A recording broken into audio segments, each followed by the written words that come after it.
Bagian penting dari kepulihan setelah hubungan narsistik dan antisipasi risiko terlibat kembali dengan orang-orang yang narsistik adalah dengan mempelajari gerak-gerik bahasa tubuh narsisis dalam pergaulan sehari-hari. Memang sulit ya, apalagi bagi kita yang ingin percaya sama orang.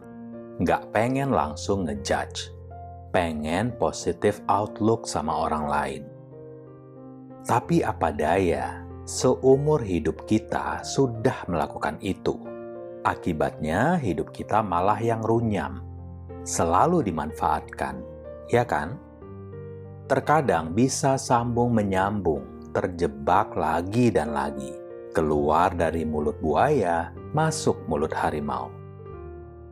Dan kemampuan ini teman-teman memang harus terus-menerus kita latih. Karena narsisis bisa sangat piawai, layaknya bunglon yang bisa mengubah-ubah tampilan warna kulitnya. Belum lagi fakta bahwa memberantas narsisis secara total juga kurang tepat, karena mereka itu bisa saja terlahir lagi dan lagi akibat pola pengasuhan yang salah, trauma penelantaran, kekerasan, dan sebagainya. Mereka bisa lahir dari keluarga kaya, miskin, berpendidikan, tidak berpendidikan, taat beragama maupun tidak beragama. Selama ada pemicu yang membuat mereka terabaikan, maka lahirlah gangguan-gangguan kepribadian ini. Yang lebih memungkinkan adalah kita menguatkan penyintas, korban, dan calon korban dengan menyebarkan kesadaran dan pengetahuan tentang narsisme untuk menjadi semacam amunisi dan benteng pembatas yang kuat sehingga narsisis nggak bisa lagi menembus masuk ke dalam kehidupan calon mangsa mereka dan memanfaatkan mereka habis-habisan.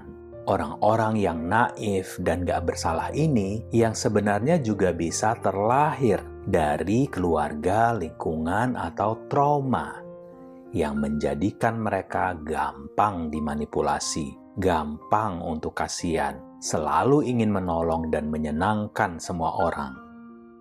Jadi saya percaya upaya yang konsisten akan dapat meminimalisir dampak kerusakan akibat narsisis.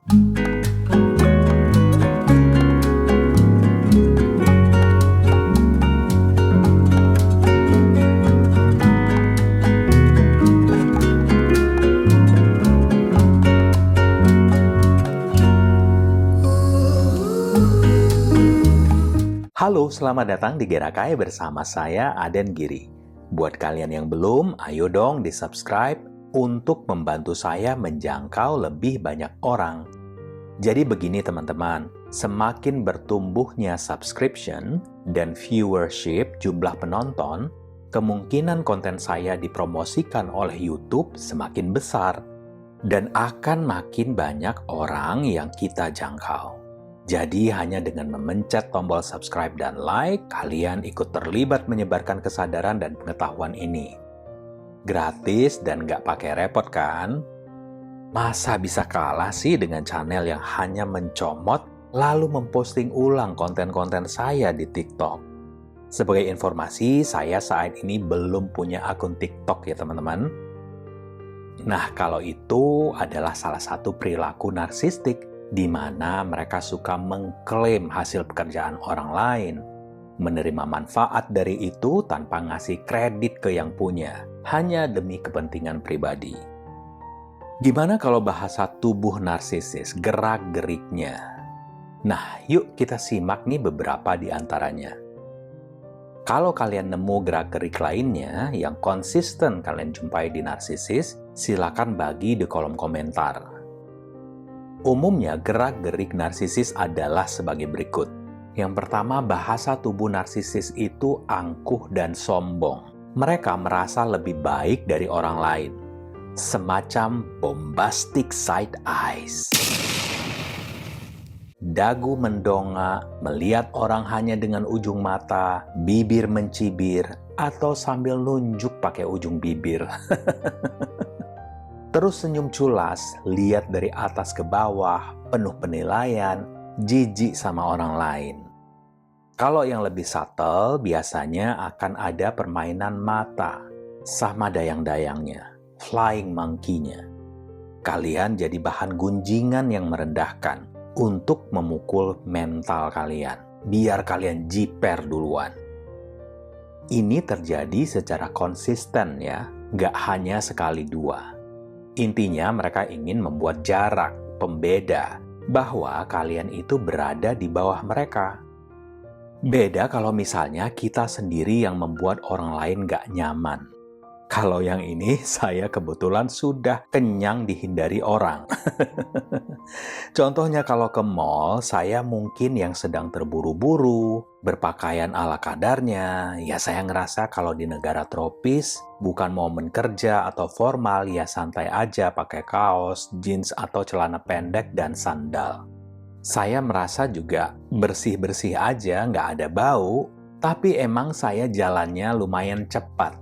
Dan pandangan mata juga mungkin rada lebih tajam. Seringnya saya malah dikira copet. Mbak-mbak atau ibu-ibu terutama pada menghindar. Jadi teman-teman, belum tentu orang-orang yang merendahkan saya dengan pandangan dan menghindari saya itu adalah seorang narsisis. Mungkin karena sayanya aja yang kelihatan kumuh. Jadi kesadaran diri itu sangat penting ya. Ini yang nggak dipunya si narsisis dan orang-orang dengan gangguan mental kepribadian lainnya. Yang kedua, gerakan tubuh mereka itu berlebihan, dilebih-lebihkan. Suaranya dikerasin, ngebentak. Ingat kan kayak misalnya kakak kelas yang pembuli, nah rata-rata kan begini.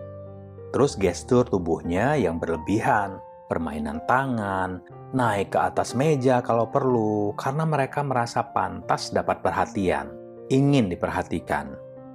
Pakai make up medok atau perhiasan sampai berkilo-kilo. Terutama narsisis somatik ya, yang menonjolkan fisik atau tubuhnya.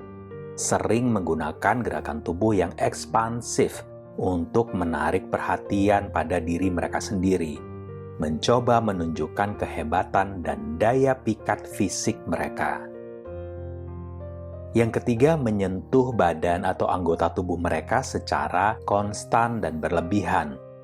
Misalnya, bentar-bentar benerin rambut, lihat ke kaca, ngerapihin baju, narik roknya, yang menjadi indikasi betapa terobsesinya mereka dengan penampilan yang sempurna. Yang keempat, narsisis itu sebenarnya punya rasa ketakutan berlebihan dan selalu waspada. Mereka akan dengan seksama memperhatikan siapa aja dalam ruangan untuk nyari tahu kira-kira ini banyak ancamannya di sini atau banyak hal yang bisa mereka manfaatkan. Ada supply atau sesuatu yang membuat mereka relevan. Ada kalanya mereka berperilaku misterius, menahan diri, sambil mengamati diri kita. Ini dilakukan oleh si narsisis baik yang overt maupun yang covert. Apalagi kalau misalnya nih kalian adalah si anak baru di lingkungan itu, baru masuk kantor baru atau punya keluarga baru dengan mertua narsistik. Mereka memperhatikan kalian dengan seksama. Ini semacam bahan buat mereka telaah untuk nanti digunakan dalam menganiaya kalian. Dalam memperhatikan kalian, si narsisis punya kontak mata yang konstan, memperhatikan korbannya secara intens. Misalnya, seorang teman yang narsistik, contoh kasus nih, kalau kalian baru kemalangan atau bahkan putus hubungan, dia akan lihat ekspresi wajah kalian.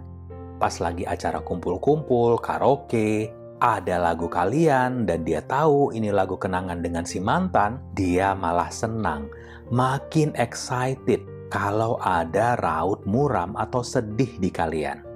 Sebagai bahan untuk mentertawakan kebodohan kalian. Makin kalian menderita, makin mereka senang. Yang kelima, mereka itu nggak sabaran dan minta diperlakukan secara istimewa. Beda sama orang lain. Kita ini bodoh di mata mereka. Secara intelektual lebih rendah atau terlalu sederhana untuk kehebatan mereka. Contohnya kalau di restoran atau di klub, mereka ingin bicara langsung dengan manajer, menuntut perhatian penuh dari pelayan restoran, bartender. Atau kalau pas halal bihalal, dia maunya nempel aja ke tuan rumah yang seorang terhormat, memonopoli pembicaraan atau mengincar orang-orang beken terkenal selebriti dalam satu pesta. Mereka akan bertingkah aneh-aneh kalau nggak dikasih perhatian lebih, atau kalau mereka anggap hanya dapat perlakuan yang sama dengan orang lain. Yang keenam, sanjungan dan pujian akan mereka berikan bersamaan dengan hinaan. Mereka akan permalukan kalian dengan humor yang gak lucu, biar gak terlalu kentara merendahkannya.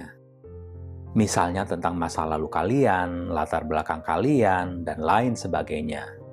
Bisa tentang rambut kalian yang lepek abis keramas dan naik ojek, atau badan kalian yang bantet yang bukan pilihan kalian juga. Yang ketujuh, selalu maksa jadi bagian dari kelompok atau perbincangan. Disebut membership gravitas. Maksudnya, pengen nunjukin, hey, saya sama seperti kalian. Saya bagian dari kalian. Saya tahu yang kalian omongin. Saya punya yang kalian mau. Lucunya, mereka akan tetap mempertahankan posisinya sebagai orang luar. Contohnya nih, dalam suatu perbincangan, mereka bisa awalnya berpura-pura merendah, nggak tahu, nggak paham tentang suatu hal. Terus tiba-tiba mereka akan nimbrung dalam pembicaraan itu sambil pakai istilah-istilah yang rumit, yang hanya orang dalam yang tahu. Misalnya kalau bicara tentang makanan, dia akan pamer pengetahuan tentang makanan yang rumit dan asing di telinga. Makanan dari lokasi eksotik, harganya mahal, teknik pengolahan, penataan, dan sebagainya. Atau kalau kalian bekerja sama dengan konsultan pemerintahan, ini pengalaman saya pribadi, kebanyakan yang ilmu dan pengalamannya seadanya, entah mengapa suka banget sama kata nomenklatur. Iya, nomenklatur itu perlu, tapi menurut saya nggak segenting itu juga, karena gampang dipelajari. Apalagi zaman keterbukaan informasi seperti sekarang ini. Nah, kalau kita nggak tahu, mereka tersenyum sinis merasa menang. Makanya menghadapi mereka ini penting sekali bagi kita untuk menyadari kebenaran, fakta tentang dan seputar diri kita, keterampilan dan pengetahuan kita. Karena mereka bisa memukul mental orang yang naif, nggak ngerti kalau ini hanya sebuah taktik dari seseorang yang cuma pintar ngomong, tapi kalau kerja, nol besar. Mereka itu hanya kolam yang berpura-pura sebagai lautan. Membual tanpa henti, merasa pintar, rendah hati, kaya, selalu luar biasa. Padahal kalau dilihat lagi, kayaknya kalau dibandingkan dengan usia, pendidikan, pengalaman hidup, dan pekerjaan, nggak mungkinlah pencapaiannya bisa seluar biasa itu. Dia kayaknya hanya menghafal dan meniru orang lain, tanpa beneran paham apa yang diomongkan. Ya, seperti fenomena motivator-motivator muda di sosmed yang bicara tentang life hack, kebijaksanaan hidup, padahal dia masih bocah umur 25 tahun. Ngomongnya udah kayak rabi atau biarawan yang sepuh. Yang kedelapan, mereka akan selalu bicara tentang diri mereka sendiri. Kalau topik pembicaraan bukan tentang diri dan pencapaian mereka, mereka akan pura-pura nguap, bosan, ngantuk, atau langsung melengos pergi. Yang kesembilan, mereka nggak mau tahu dan akan menjaga jarak. Selalu menunjukkan kalau diri mereka dan urusan mereka itu lebih serius, lebih penting, lebih genting. Kalau misalnya mereka itu seorang wartawan, lagaknya udah kayak sedang meliput berita yang paling bombastis abad ini. Tapi begitu kita perhatikan reportasenya, ketika mereka sedang mendeskripsikan sesuatu, ngomongnya nggak runut, muter-muter, ngulang-ngulang, bahkan untuk pembahasan yang simpel sekalipun. Kalau mereka seorang wirausaha, bisa kayak kontraktor besar yang akan menangin tender besar kereta cepat Lampung Banda Aceh. Tapi pas ngopi selalu kita yang bayarin. Huasu tenan nih kire. Mereka itu juga merasa waktunya sangat berharga. Karena itu nggak boleh diganggu dengan urusan di tempat tinggal, pekerjaan rumah tangga, dan lain-lain. Yang terakhir ke-10, nah kalau ini adalah bahasa cinta bercinta si narsisis. Mereka itu banyak juga yang sadis secara seksual, menyimpang, suka menyiksa, permintaannya bisa macam-macam. Misalnya ya, ini yang paling sering dilaporkan oleh korban dan penyintas adalah Cheng Lu. Bukan bonceng tilu ya, Cak. Tapi ngaceng tilu, alias bermesraan bertiga. Ini terjadi bisa di luar hubungan resmi, bersama para selir dan gundik mereka. Kalau sama pasangan sah, mereka seperti nggak mau terima atau terlibat dalam ekspresi cinta secara fisik. Kayak jijik dengan hal itu. Nggak mau disentuh, tapi dia boleh sentuh kalian. Kalaupun ada yang melakukan, terutama somatik narsisis, sentuhan itu hanya sebagai alat untuk memuaskan diri sendiri, bukan sebagai alat untuk menjalin hubungan yang tulus. Kontak fisik mereka terasa penuh perhitungan, nggak ada kehangatan, dan empati seperti interaksi pada pasangan yang normal. Mereka akan mencoba meniru cara kalian membelai rambut mereka, tapi yang mereka lakukan hanya nepuk-nepuk kepala secara kaku dan kasar. Aneh banget. Narsisis nggak dianggap sebagai orang yang aneh di lingkungan sosial, kantor, sanak famili, atau lingkungan yang mereka segani. Perilaku ajaib mereka ini hanya mereka perlihatkan ke orang-orang terdekat yang seharusnya perlu mereka sayangi. Bagi orang-orang yang nggak dekat dengan mereka, mereka kelihatan tenang, rasional, dan berfungsi dengan baik layaknya orang dengan rentang emosi yang sehat. Narsisis adalah aktor yang hebat dan sangat pandai dalam menipu orang. Terutama narsisis tipe terselubung, covert, dapat terlihat kayak orang normal sampai ada sesuatu yang memicu mereka. Mungkin butuh waktu lama untuk kita sadari. Itulah mengapa mereka dapat menyakiti kalian lebih parah dibandingkan narsisis yang lebih kentara sifat-sifat narsistiknya. Jadi teman-teman, memang dampak narsisme jauh lebih buruk daripada apapun yang kalian dengar atau baca. Kalian harus jadi korban dulu untuk memahami semuanya. Jadi itu ya teman-teman, bahasa tubuh seorang narsisis. Kalau kalian suka konten ini, jangan lupa di-subscribe, like, dan share. Saya juga menerima super thanks seikhlasnya dari kalian. Dan bagi yang membutuhkan konsultasi langsung dengan saya, silakan email ke chat.gerakai@gmail.com. Konsultasi ini berbayar dan akan berlangsung kurang lebih selama 1 jam. Semoga konten ini bermanfaat. Terima kasih atas perhatiannya. Salam hangat dan sampai jumpa.